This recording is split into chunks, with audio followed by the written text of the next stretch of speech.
وَلَقَدْ آتَيْنَا مُوسَى الْكِتَابَ فَاخْتُلِفَ فِيهِ وَلَوْلَا كَلِمَةٌ سَبَقَتْ مِنْ رَبِّكَ لَقُضِيَ بَيْنَهُمْ وَإِنَّهُمْ لَفِي شَكٍّ مِّنْهُ مُرِيبٍ۔ اور ہم نے موسیٰ علیہ السلام کو کتاب دی تھی تو اس میں بھی اختلاف کیا گیا تھا،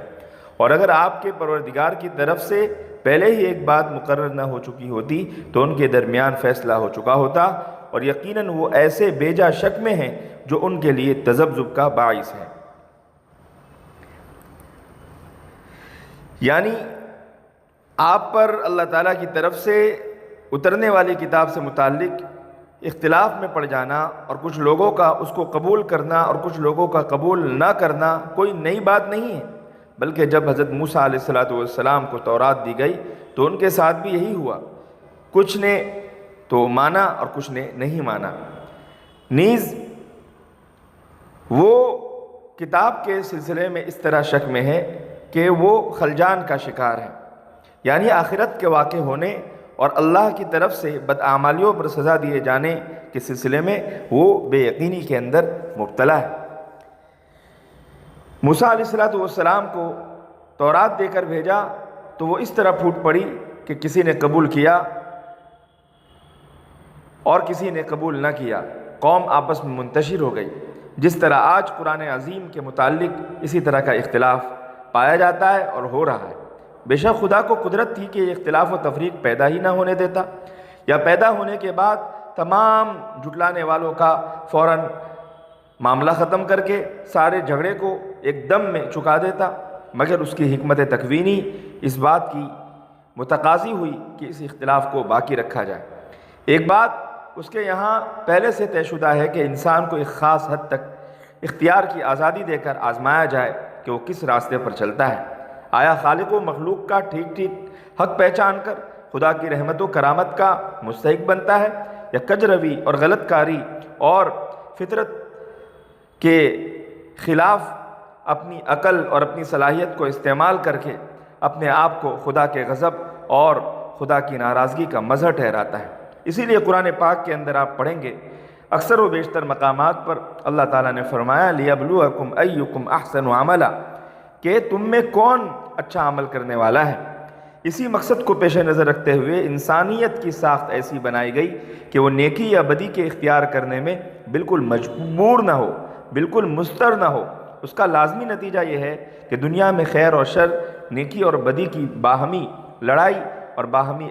آویزش جاری رہے۔ اس کے بعد جو لوگ اللہ تعالیٰ کی رحمت کے مستحق بنے وہ اللہ تعالیٰ کے انعام پانے والوں میں شامل ہو جائے، اور جو اللہ تعالیٰ کی نافرمانی کر کے مغضوبی علیہم بنے تو پھر اللہ تعالیٰ کی ناراضگی کی جگہ جہنم کے مستحق بنے۔ اسی لیے اللہ تعالیٰ نے بار بار یہی فرمایا کہ جو حقیقت معنی میں اللہ تعالیٰ کو راضی کرنا چاہتے الا من رحم ربک، یا الا من تاب، جن لوگوں نے توبہ کی یا جن پر خدا رحم کرے، وہ بات بھی اس دنیا کے اندر ہمیں دکھائی دے۔ اور لَأَمْلَأَنَّ جَهَنَّمَ مِنَ الْجِنَّةِ وَالنَّاسِ، کہ ہم جو جنت اور جہنم ہم نے بنایا ہے تو اس کا معاملہ بھی اس طرح ظاہر ہو کہ جنت کو اور جہنم کو ہم ان کے ماننے والوں سے اور اپنا نتیجہ وہاں تک پہنچانے والوں سے ہم بھر دیں۔ غالباً یہی وہ کلمہ ہے یا یہی وہ لفظ ہے جو اگر نہ فرمایا جا چکا ہوتا تو سارے اختلافات کا بالکل خاتمہ کر دیا جاتا۔ عام لوگ ان حکمتوں کو نہ سمجھ سکتے ہیں اور نہ سمجھ سکنے کی وجہ سے شک میں پڑے ہوئے ہیں کہ آئندہ بھی ان اختلافات کا فیصلہ ہوگا یا نہیں۔ وَإِنَّ كُلًّا لَمَّا لَيُوَفِّيَنَّهُمْ رَبُّكَ أَعْمَالَهُمْ إِنَّهُ بِمَا يَعْمَلُونَ خَبِيرٌ۔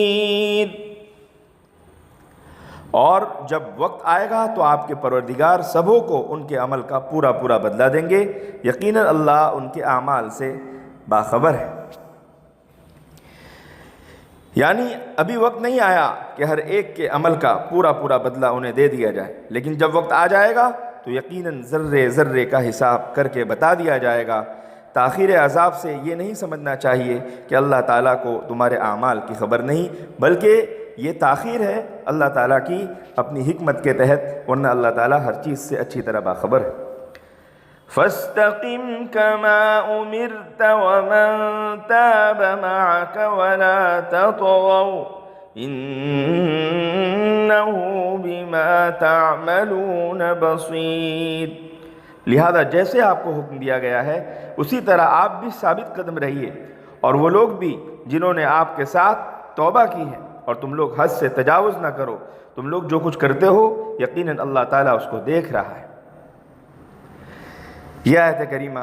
بہت اہم ہے، اور اللہ تعالیٰ نے حضور اکرم صلی اللہ تعالیٰ علیہ وسلم کو مخاطب کر کے فرمایا کہ آپ مشرکین کے معاملات میں، مشرکین کی تکلیفوں میں، مشرکین کی جھنجھٹ میں نہ پڑیے۔ آپ کو اور ان لوگوں کو جنہوں نے کفر وغیرہ سے توبہ کر کے آپ کی معیت اختیار کر لی اور حق تعالیٰ کی طرف رجوع کر لیا ہے، تو یاد رکھیے ان کو حکم ہے کہ اللہ تعالیٰ کے احکامات پر نہایت پابندی اور صبر و استقامت کے ساتھ ہمیشہ اچھی طرح جمے رہیں۔ عقائد و اخلاق، عبادات و معاملات، دعوت و تبلیغ وغیرہ ہر چیز میں اللہ تعالیٰ کے بالکل عین حکم کے مطابق چلتے رہے، افراط اور تفریط کا شکار نہ ہو، توسط اور اعتدال والی راہ پر سیدھے سیدھے چلتے رہیں، کسی معاملے میں کمی یا بیشی اپنی جانب سے اختیار کر کے حد سے نہ نکلے، اور یقین رکھے حق تعالیٰ ہر آن تمہارے اعمال سے اچھی طرح باخبر ہے۔